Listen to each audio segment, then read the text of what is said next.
दुनिया का एक छोटा सा देश, लेकिन पूरी दुनिया की राजनीति को हिला देने वाला नाम इजराइल। क्या आप जानते हैं कि ये देश 1948 से पहले अस्तित्व में ही नहीं था? तो सवाल ये है, इजराइल बना कैसे? चलिए इतिहास की गहराइयों में चलते हैं। दोस्तों, हम यह तो जानते हैं कि इजराइल 1948 में एक देश बना, पर इसके पीछे की कहानी प्रथम विश्व युद्ध से जुड़ी है। जी हाँ दोस्तों, बात है प्रथम विश्व युद्ध की, जब पूरा विश्व दो गुटों में बट गया था। एक गुट को ब्रिटेन, रूस और इटली जैसे देश लीड कर रहे थे और दूसरे में जर्मनी और ऑटोमन एम्पायर लीड कर रहे थे।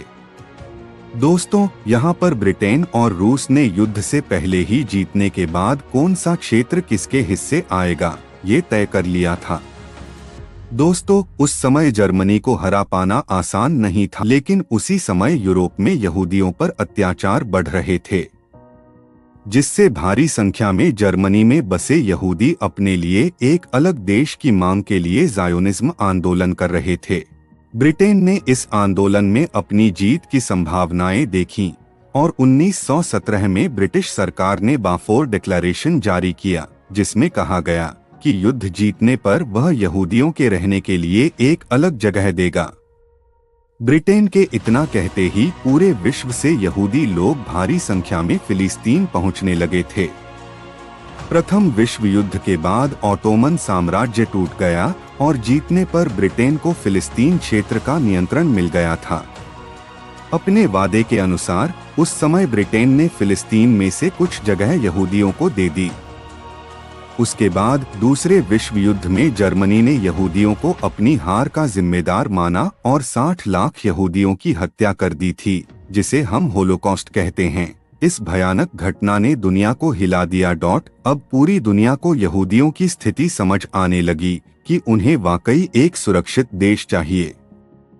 यही वो समय था जब यहूदी नेता फिर से अपने राष्ट्र की मांग को तेज करने लगे।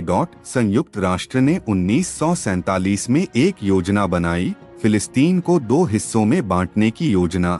एक हिस्सा यहूदियों के लिए, एक हिस्सा अरबों के लिए। अरब देशों ने इस प्रस्ताव को खारिज कर दिया। 14 मई 1948 को यहूदी नेता डेविड बेन गुरियन ने इजराइल की स्वतंत्रता की घोषणा कर दी और इसके अगले ही दिन मिस्र, जॉर्डन, सीरिया और लेबनान जैसे कई अरब देशों ने इजराइल पर हमला कर दिया। ये हुआ पहला अरब इजराइल युद्ध, लेकिन आश्चर्य की बात, इजराइल की नई बनी सेना ने न सिर्फ हमला रोका, बल्कि फिलिस्तीन की 70% जमीन भी जीत ली। इस तरह एक नया देश जन्मा, इजराइल, यहूदियों का अपना राष्ट्र।